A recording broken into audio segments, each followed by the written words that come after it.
Have you ever hit that wall where your brain just crashes? You're overwhelmed, overstimulated, or emotionally shut down?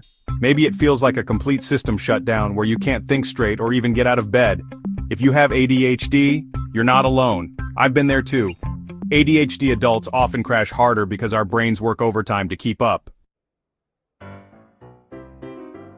Today, let's talk about 3 types of burnout that we ADHDers need to know about, and how to deal with each. Trust me, these are patterns I've seen in myself and in others with ADHD, so you're in good company. Before we dive in, a quick note. Burnout is more than just feeling tired. It can show up in your mood, mind, and body. You might notice you're extra impulsive or irritable, can't concentrate, or feel low and numb for days. Maybe you're exhausted no matter how much you sleep, or headaches and stress stomach aches are cropping up. Those could all be warning signs of burnout.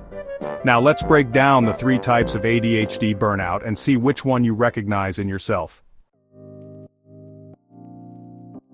Number 1. Task burnout, mental load overload. The first type is task burnout, and it's probably familiar to many of us. This happens when you're overwhelmed by the executive function demands of everyday life. In plain terms, it's burnout from the mental load of all those tasks and responsibilities, aka adulting. If you have ADHD, even normal daily tasks can require extra effort. One expert noted that people with ADHD burn more cognitive energy just to get through daily activities. No wonder we crash hard.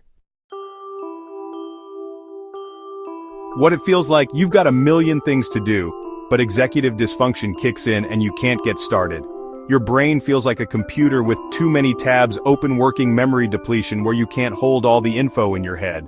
You know what to do, but initiating the task feels like moving a mountain. You might make careless mistakes or forget steps because your mind is fried. Eventually you feel emotionally shut down and ask yourself, what's wrong with me? Why can't I just do this? How to cope. It might sound counterintuitive, but the best cure for task burnout is to step back and give yourself a break. When your brain is maxed out and exhausted, pushing yourself harder isn't going to work. You'll just keep running into that wall. So press pause. If possible, stop non-essential tasks and allow your mind to cool off. This could mean taking a mental health day, delegating chores, or simplifying your schedule to the bare minimum. Remember, if you're burnt out, forcing productivity only leads to more mistakes and frustration. Give yourself permission to rest. Your to-do list will still be there when your brain has refueled. Once you've recovered a bit, try re-entering work with small, easy tasks to rebuild confidence and momentum, and absolutely celebrate those small wins to get a little dopamine boost for task initiation. Over time, you'll climb out of task burnout and feel your focus come back. Number 2. Masking burnout, or being on all the time. The second type is masking burnout. Masking means hiding your ADHD traits and trying to appear normal or neurotypical, basically putting on a mask in social or work settings. We all mask sometimes, like acting composed during a job interview or smiling through a rough day. But when you have to mask constantly, it drains a huge amount of mental and emotional energy. What it feels like, imagine spending your whole day monitoring yourself. You're hypervigilant about everything you say or do. You worry, did that joke come off weird? Did I talk too much? So you replay every conversation in your head, analyzing it to death. Your nervous system is on high alert, scanning for any sign you messed up or someone is upset with you. If you have rejection sensitivity, this can be even worse. You're constantly afraid of being judged or rejected, so you try to be perfect all the time. You might also suppress your natural ADHD behaviors, like not allowing yourself to fidget, stim, or show emotion. You hold in that frustration or hyperactivity to avoid drawing attention. On the outside, you seem fine, you're pleasant, you're keeping it together, but inside you're overstimulated and 1 inch away from a meltdown. By the time you get home, you're utterly exhausted. Many of us know that feeling of having an internal collapse once we're in a safe space, because we spend all day pretending. How to cope. First, recognize when and where you're masking the most. Is it at work, with certain friends or family members? Once you spot it, see if you can start being a bit more authentic in those situations. For example, with a close friend, test the waters. Let your ADHD quirks show just a little and see how they react. You might find they accept you just fine, and if not, consider whether that relationship is healthy for you. Create mask-free zones in your life, times or places where you deliberately drop the act and be your unfiltered self. Maybe when you're home alone, give yourself permission to stim play with a fidget, dance, yell, whatever, and let out your emotions instead of bottling them. If you need downtime after social events, take it. That's you taking the mask off and recharging. Also, work on self-acceptance. The more you believe that your real self is okay, the easier it is to show it. By reducing unnecessary masking, you'll save your energy for when you truly need to put on a professional face. Over time, this can hugely reduce that second-type burnout. Remember, you deserve spaces where you don't have to perform. Keeping it real, even with just one person or in small moments, can be such a relief. Number 3. Boredom burnout, also known as the dopamine desert. The third type is one you might not expect: boredom burnout. It sounds ironic. How can boredom cause burnout? But it's very real for ADHD brains. We already have lower baseline dopamine levels, the brain chemical that drives motivation and pleasure. That means if our life lacks stimulation or novelty, we struggle.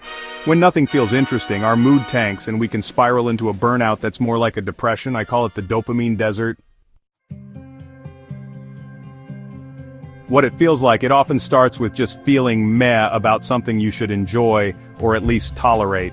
Then it spreads. Eventually nothing feels fun anymore. Anhedonia, or the inability to feel pleasure. You're stuck in a boring job or in repetitive day-to-day duties, and you start fantasizing about throwing it all away. Maybe you have an urge to burn it all down, quit your job, drop your responsibilities, move somewhere new, in hopes of escaping the boredom. This type of burnout can make you impulsive. You chase any burst of excitement you can find. You might start and drop new hobbies every week, binge on social media or video games for dopamine hits, or seek out risky behavior just to feel something. Those spikes of fun give you a quick dopamine high, but then your brain's reward levels crash back down, leaving you even more drained. It's a vicious cycle of highs and lows.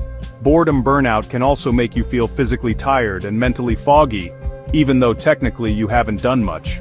It's frustrating because people might think you're just lazy or unmotivated, when in truth your brain is understimulated and starving for dopamine. How to cope? The key to escaping boredom burnout is to gently rebalance your brain's dopamine. Start with the basics. Take care of your body. Seriously, sleep, hydration, exercise, and nutrition make a huge difference. When you're exhausted or running on sugar and caffeine, your dopamine will swing wildly, so try to get consistent sleep and regular healthy meals. Yes, ADHDers, that means remembering to eat. Next, avoid the dopamine roller coasters. Limit things that give you extreme ups and downs, like binging on junk food, energy drinks, or endless TikTok scrolling. Those feel good for a moment, but then leave you in a deeper crash. Instead, build sustainable dopamine habits into your day. Think small spark activities, a quick walk outside, 5 minutes of mindfulness, a cold shower, listening to a favorite song, whatever gives you a mild positive jolt. Even accomplishing a tiny task can help. I'm not kidding. Even making your bed or answering one email can give a mini sense of reward. These little actions release some dopamine without the big crash afterward.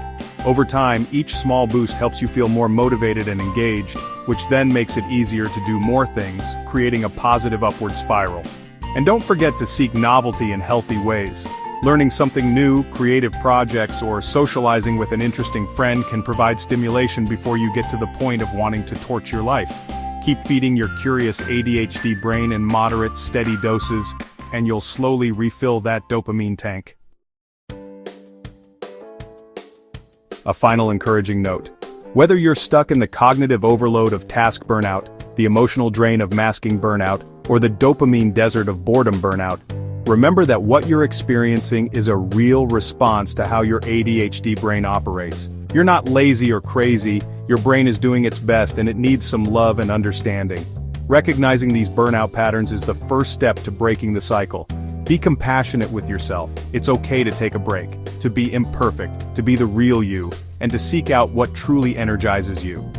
We ADHDers might crash harder sometimes, but we can also recover and come back stronger with the right strategies and support. You've got this. And remember, you're part of a whole community of people who get it and are cheering you on. If you found this helpful or relatable, please give it a thumbs up, subscribe to our channel, and share it with others who might need to hear it. Let's spread the word so more people can understand and overcome ADHD burnout. Thanks for watching, and take care of yourself.